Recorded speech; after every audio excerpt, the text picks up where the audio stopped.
Hello, and thank you so much for joining me today. We are going to talk about specialty courts and give you an introduction into what specialty courts are about, some history, and some lingo. This presentation is brought to you by the Texas Association of Specialty Courts, specifically the Education and Outreach Committee. My name is Hilary Wright, and I am the Vice President of the Texas Association of Specialty Courts.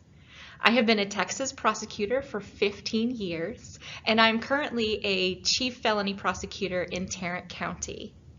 As part of my job here, I am also a volunteer prosecutor for what is our DWI court. We call it the Felony Alcohol Intervention Program, or FAPE. I have been involved in specialty courts in Texas since 2015, and I'm so grateful for these programs and to be able to give back to our communities. And today I'm going to share with you information that I have that hopefully gets you involved and as excited as we are about specialty courts in Texas.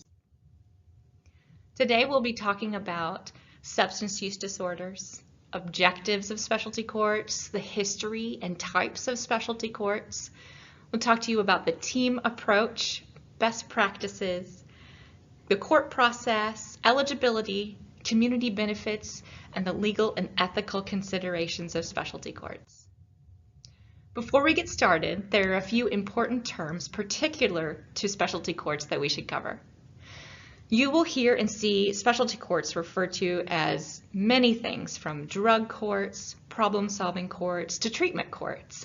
Texas has selected to use the term specialty court to refer to these types of programs within our great state. The term team refers to the group of professionals who serve a unique capacity within each court.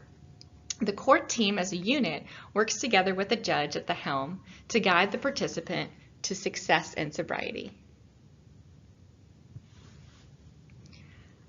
Specialty courts are made up of phases, which typically begin with the high-intensity supervision and relax as the phases progress toward completion of the program as a whole. In specialty courts, we use the term participant to describe the people involved in the court process. So we don't call them offenders or defendants or criminals. They are people who need our assistance during a particular time in their life. National studies show that between 58 and 68% of U.S. adults incarcerated in jail or in prison meet the criteria for substance use disorders. 20.2 million American adults have a substance use disorder. That's about 1 in 10. And 43.6 million have a mental health problem. Nearly 8 million of these individuals suffer from co-occurring substance use and mental health use disorders. And unfortunately, people with these disorders are more likely to be incarcerated than treated. Specialty courts serve high-risk, high-needs individuals who have a substance abuse or behavioral health condition through a structured, non-adversarial approach that places an emphasis on treatment while providing accountability. The reason drug courts were created over 30 years ago was to address the overwhelming problem of repeat, low-level offenders from cycling through the criminal justice system, due mainly to their dependence on drugs and alcohol. They knew back then, and we know even better now, that the antiquated concept of throwing a person in prison did not change the behaviors when we're dealing with these offenders. Without treating the true issue, things were never going to change. The goals and objectives of specialty courts are simple. Improve the lives of participants by treating the root cause of the problem, addiction, and you will in turn serve the larger community goal of reducing recidivism. The goals and achievements of specialty courts are seen and supported by many. President Barack Obama talked about investing in alternatives like drug courts and spoke about saving taxpayers thousands of dollars per defendant each year. President George W. Bush also supported and wanted us to support drug courts. And Attorney General Eric Holder, when talking about specialty courts, talked about saving lives. Over the last 33 years, specialty courts have grown into a staple in the criminal justice system, with study after study showing that the process, when done correctly, saves lives and saves money. In 1989, the first drug court opened in Miami, Florida. At the height of the nation's cocaine epidemic, the war on drugs pioneers in Miami-Dade, Florida came together to try something new. Treat the addiction that was devastating so many. Headed by Judge Stanley Goldstein, the very first drug court brought out of the shadows both justice and treatment professionals who were equally frustrated with the system's handling of addiction and mental illness. For the first time, the justice system was treating substance use and mental health disorders as medical conditions rather than moral failings. Judge Stanley Goldstein happened to be a retired military police command sergeant major, a no-nonsense, hard-nosed, experienced law enforcement guy, a lawyer, and a judge, as McCaffrey put it. But when given the chance to work with these addicts who were at the low point of their lives, Goldstein would step down off the bench and give hugs for making the right choices just as quickly as he would throw them in jail for making the wrong ones. In 1990, spending on corrections exceeded $26 billion per year in the United States. The prison population at that time in the United States reached a record high of 771,243 people. The average cost in 1991 of state prisons for low-level drug offenses exceeded $1.2 billion nationwide. In 1992, the first drug court available for women opened up in Kalamazoo, Missouri. In 1994, there were a total of 44 drug courts in operation in the United States, and the inmate population in the United States reached 1 million. That same year in May, a group of intrepid drug court judges gathered for 2 days to create the National Association of Drug Court Professionals. NADCP would become the only national organization providing training, membership, and advocacy on behalf of drug courts and other treatment courts.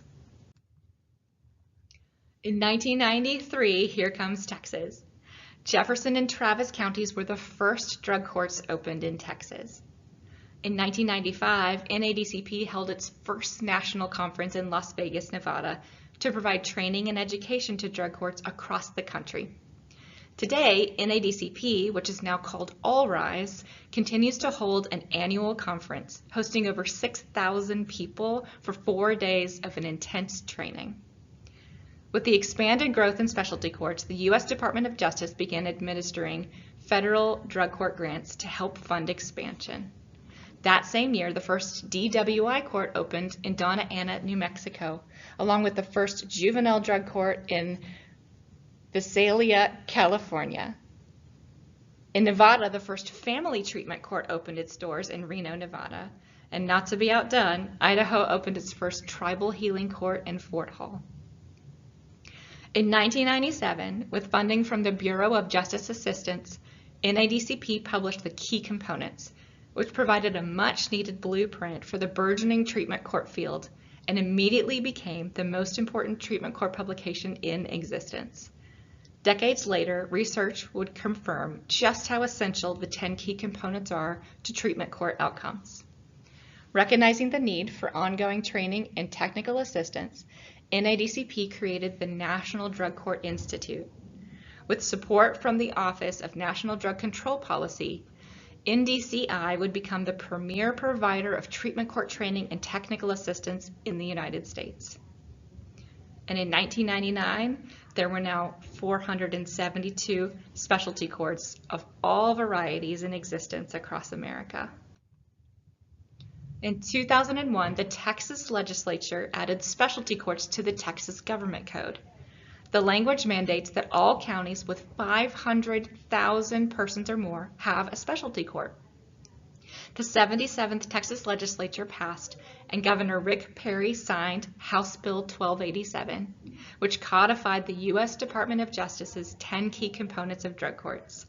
The bill also required counties with populations over 500,000 to start drug courts by September 1st, 2002. Specialty courts must have a resolution passed by county commissioners and file with the governor's office. In 2003, the National Institute of Justice reports adult drug court recidivism rates are as low as 16.4% nationwide 1 year after graduation. In 2004, there were 1,621 treatment courts in operation, and NADCP held its 10th annual nationwide training. In 2007, NADCP launched the National Center for DWI Courts to help develop and grow the DWI court field. NCDC was launched at the U.S. Capitol with an event featuring race car drivers Michael Andretti and Robbie Gordon. In 2008, the first Veterans Treatment Court was established in Buffalo, New York by Judge Robert Russell. Jumping ahead to 2020, the National Drug Court Resource Center now boasts that 3,848 treatment courts are operational in the United States. Today, in 2024, there are over 4,000 specialty courts in operation in the United States. Over 200 of them are right here in Texas. Treatment courts can be found in 25 countries, including Canada, Europe, Central America, and Singapore. Throughout the decades, different types of specialty courts have developed to address unique needs of the community and participants served. There are over 14 types of recognized specialty courts nationwide, and 7 types specifically provided for in Texas law: adult drug courts, veterans treatment courts, mental health courts, public safety employees treatment courts, commercially sexually exploited persons courts, juvenile courts, and family courts. Each variation of the specialty court concept was created to address a specific need within the community. Each uses the same approach of an interdisciplinary team of professionals to address participants' needs with the ultimate goal of steering them away from the criminal justice system. Adult drug courts are the baseline model for specialty courts and the one from which all others were spawned. Adult felony participants are high risk, high needs, usually struggling to meet basic needs due to their severe addiction and struggling to maintain any amount of sobriety. The target population for this type of court is repeat offenders and probation eligible offenders. When we talk about DWI courts, they are a specialized version of the adult drug court, where an emphasis is placed on DWI offenders due to the added element of criminal thinking. DWI offenders are very different than the traditional drug court participant in that they normally are high functioning. They can maintain employment and achieve long periods of sobriety when required to. This can lead to a misconception that they are low risk or low needs despite repeated dangerous behavior. These courts can be for both misdemeanor and felony level offenses. Veterans Treatment Court is a model specifically for veterans or active duty military. They are suffering from PTSD and also mental health and substance abuse issues.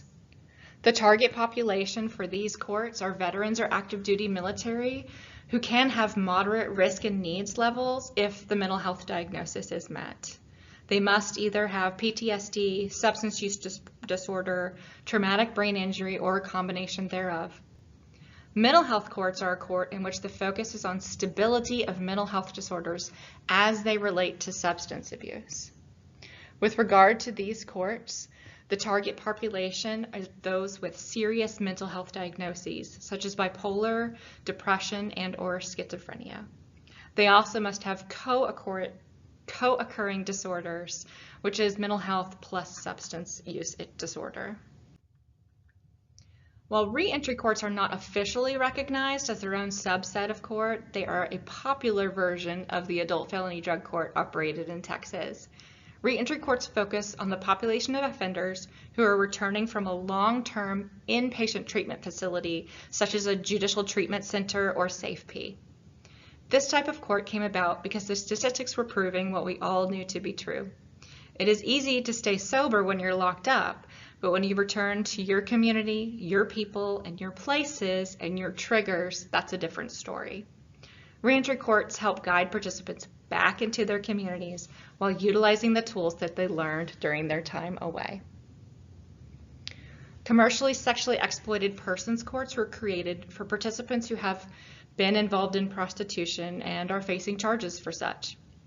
This type of court arose from the acknowledgement that individuals involved in these types of activities not only statistically suffer with substance use disorders, but also have an increased need for trauma and/or sexual abuse treatment. These types of courts pull victims of this specialized trauma away from other specialty court participants and provide a safe environment with this specialized treatment. The juvenile drug court focuses on the needs of juvenile offenders and their families. Juvenile courts have a unique obstacle in that they have this relatively small window of time to provide treatment services prior to that person aging out of the juvenile system, and they also struggle with getting families involved and committed to making their own changes.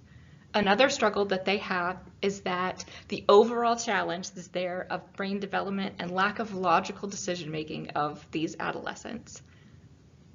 And family drug courts are courts that focus on the reunification of families or the prevention of removal of the child from the home by CPS due to parental drug use. Most referrals for a family drug court come from the CPS system. Services are coordinated to help parents receive treatment for substance use disorders while gaining the needed parenting skills for the safety of the children involved. No matter the type of court, all specialty courts function with the same basic structure. The secret to success is the team approach to criminal justice. Working together changes the focus and the end result. A dedicated multidisciplinary team of professionals manages the day-to-day operations of the specialty court, including reviewing participant progress during pre-court staff meetings and status hearings, contributing observations and recommendations within the team members' respective areas of expertise, and delivering or overseeing the delivery of legal, treatment, and supervision services. Team members may vary from court to court depending on the needs and resources of the individual court program. Typically, a trial court judge leads the specialty court team. However, in some jurisdictions, a non-judicial officer such as a magistrate or a commissioner may preside over the court. Non-judicial officers usually report directly to a judge and require judicial authorization for actions that affect participants' liberty interests, such as jail sanctions or discharge from the program. Typically, a probation officer or pretrial services officer serves on the team. However, some specialty courts may rely on law enforcement or specially trained case managers or social service professionals to provide community supervision. The duties of the community supervision officer may include performing drug and alcohol testing, conducting home or employment visits, enforcing curfews and travel restrictions, and delivering cognitive behavioral interventions designed to improve participants' problem-solving skills and alter dysfunctional criminal thinking patterns. Often, an assistant public defender or private defense attorney specializing in drug court cases serves on the team. Among other duties, the defense attorney ensures participants' constitutional rights are protected and advocates for the participants' stated legal interests.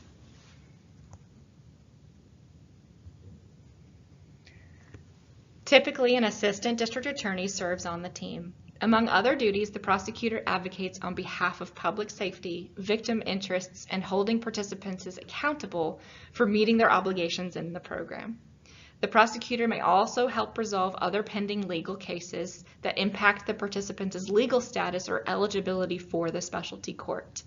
Oftentimes, the prosecutor screens every application into the program to ensure the potential participant meets legal requirements for participation. An addiction counselor, social worker, psychologist, or clinical case manager may also serve on the team. In many specialty courts, participants can be referred to multiple treatment agencies or providers for substance use disorder treatment and other complementary services such as mental health counseling or vocational rehabilitation. Because it is unwieldy to have multiple providers attend pre-court staff meetings and status hearings, many treatment courts will designate 1 or 2 treatment professionals to serve as the treatment representatives on the specialty court team.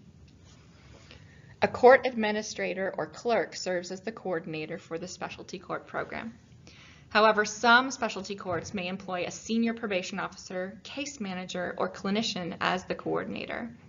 Among other duties, the coordinator is responsible for maintaining accurate, timely records and documentation for the program. They oversee fiscal and contractual obligations, facilitate communication between the team members and partner agencies, ensure policies and procedures are followed, oversee the collection and performance of outcome data, and schedule court sessions and staff meetings. Some other very vital team components vary from court to court. A peer support specialist may include other community representatives, peer mentors, vocational advisors, or sponsors from the self-help recovery community. Studies have not examined the impact of including such persons on the specialty court team. However, anecdotal reports suggest this practice can enhance team decision-making and effectiveness. Often, a police officer, deputy sheriff, highway patrol officer, or jail official serves on the team. Law enforcement is often the eyes and the ears of the drug court on the street. Observing participant behavior and interacting with participants in the community is the law enforcement job. They may also assist with home and employment visits and serve as a liaison between the specialty court and the police department, sheriff's office, jail, or correctional system. With regard to a data evaluator, including a data program evaluator helps ensure the specialty courts collect reliable performance data to report to grant-making authorities and is generally advisable for all specialty courts to ensure good quality program monitoring and evaluation. In some courts, specialized positions of case managers have been created to help effectively manage all aspects of a participant's case, including those outside the traditional probation pretrial role, like education, housing, food, childcare, healthcare, budgeting, etc. All courts have some form of drug testing protocol. An optional and very useful member of the team is a representative from the testing provider. As a dedicated member of the team, they can answer questions regarding testing methods, results, and options available.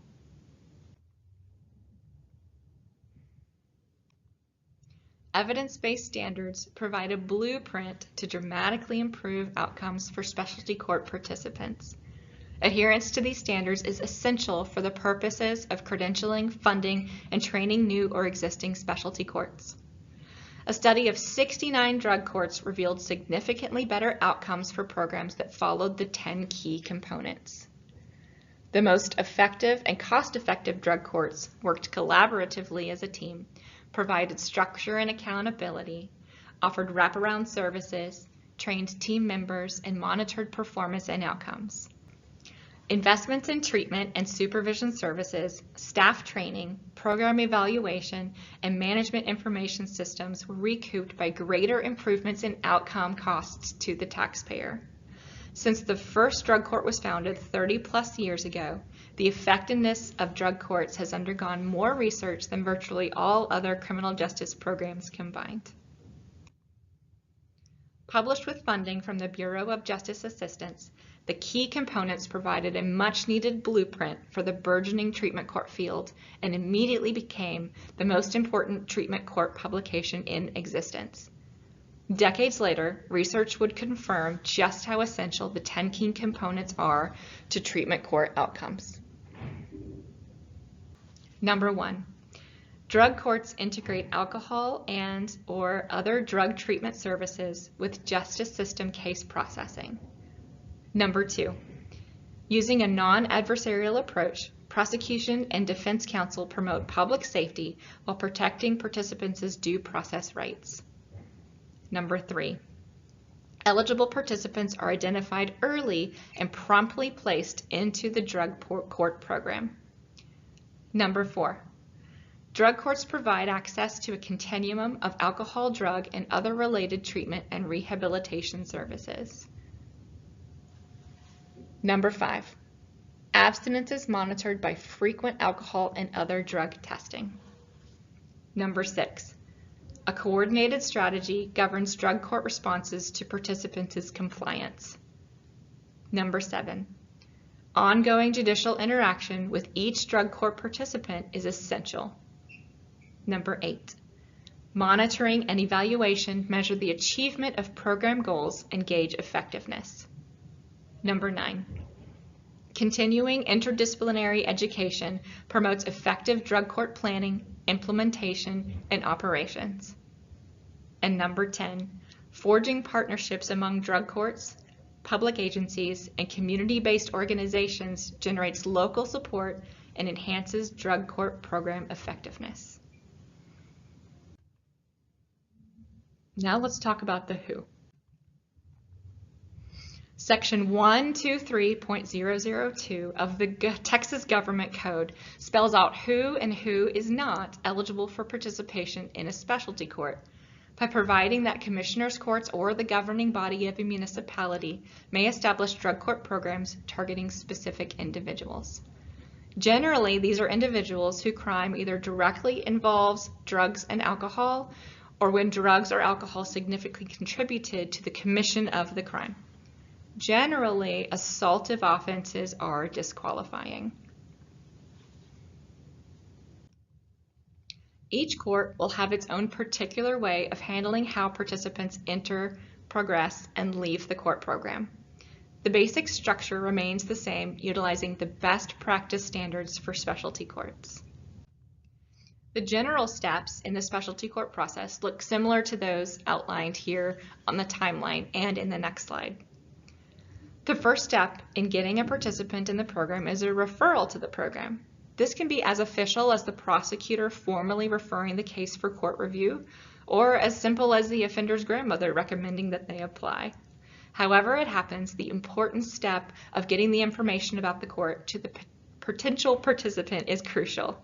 This is where prosecutors, defense attorneys, probation and pretrial officers, and other court-related staff play an important role. Following the referral to the program, most courts require the applicant to formally apply. Since specialty courts are voluntary programs, the potential participant needs to show initiative and demonstrate that he or she is willing to do their part to get the help that the court is offering.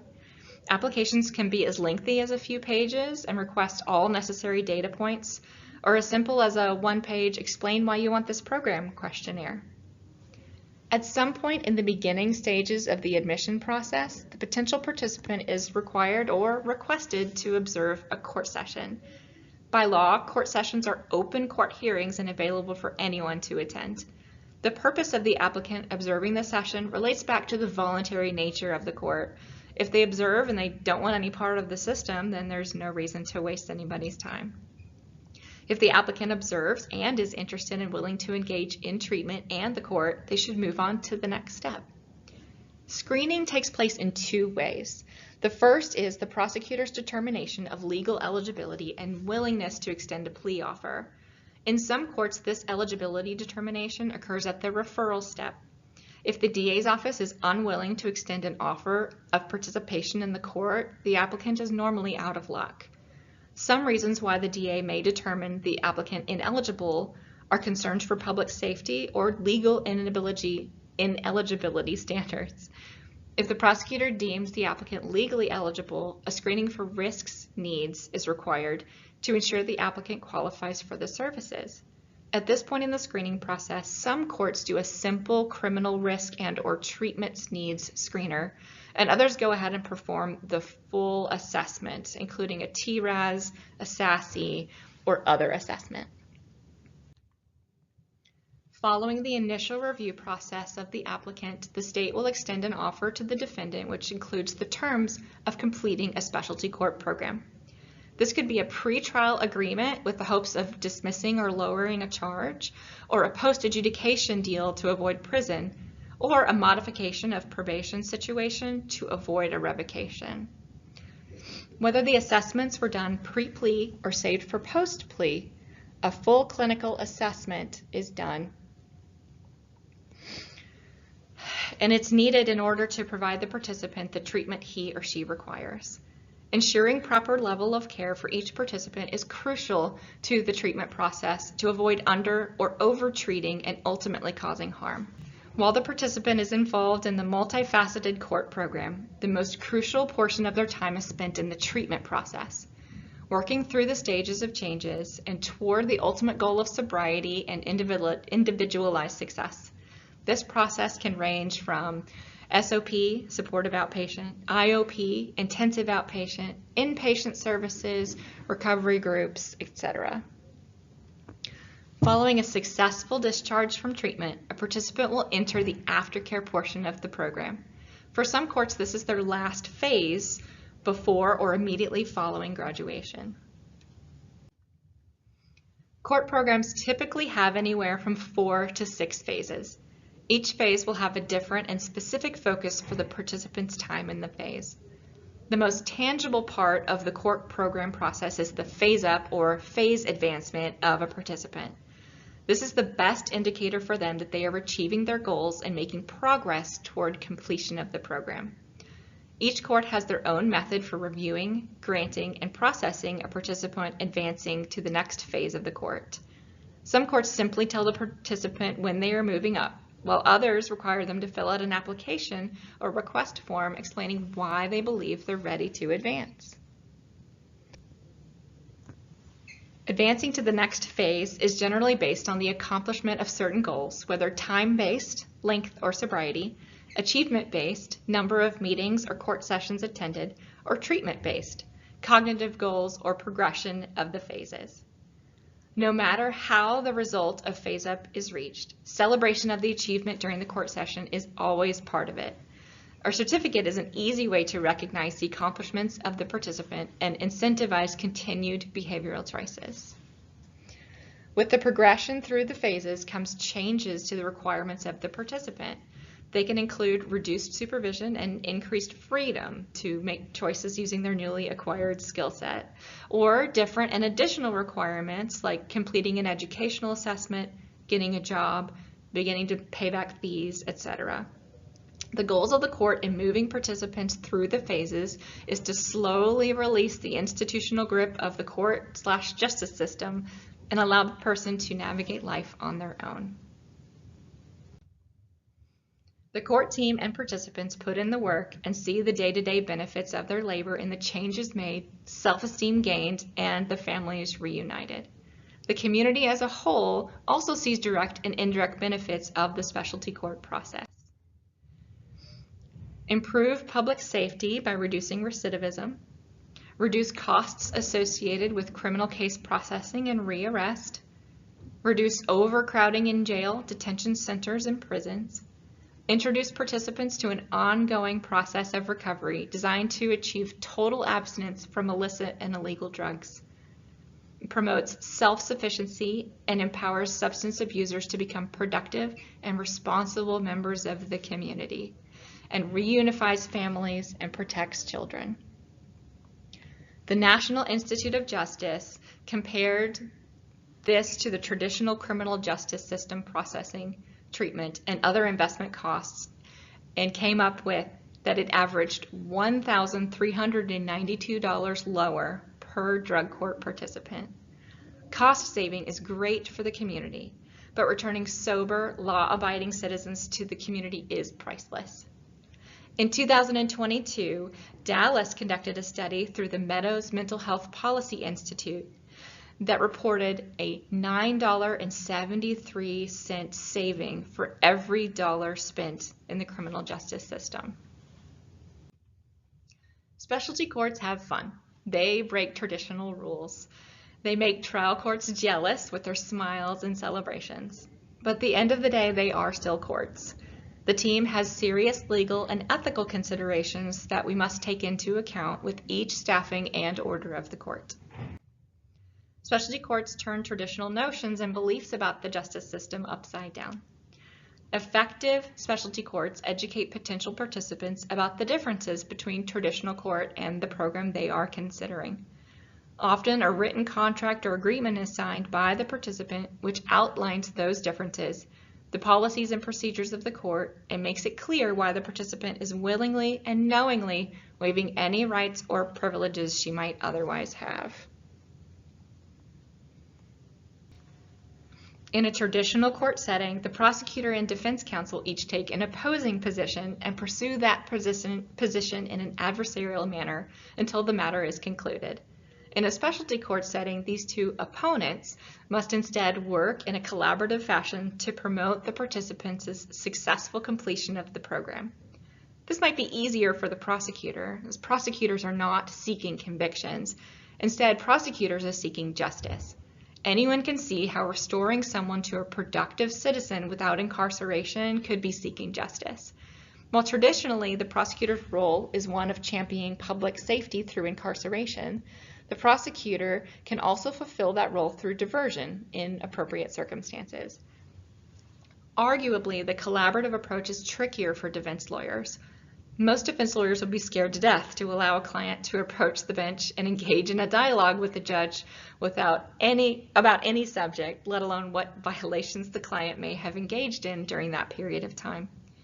There are no rules of evidence, procedure, or otherwise with respect to the in-court proceedings. In specialty courts, defense counsel performs the important role of educating the client about the risks and benefits of participation in the program. Defense counsel advocates for appropriate sanctions or awards for the client. Defense counsel should focus on what is best for the client, which in many cases is help with crippling substance abuse and/or mental health needs, which are most appropriately addressed in specialty courts. Normally, judges eschew public comments, media, etc.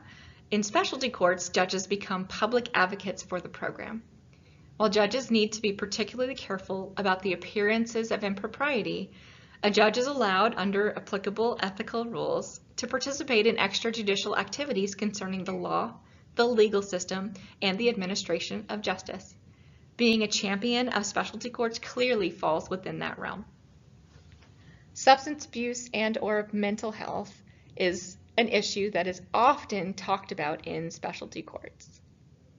We discuss individual clients' treatment regimes and progress in treatment with the team. Participants are provided with an informed consent release which allows the substance abuse and/or mental health professional to divulge information related to the diagnosis, treatment, and progress to the rest of the team. And the team members agree not to divulge any information outside the drug court process. A lot of times we are called hug-a-thug. There are those who believe that specialty courts engage in coddling criminals. Uninformed persons may use pejorative terms to describe specialty court programs.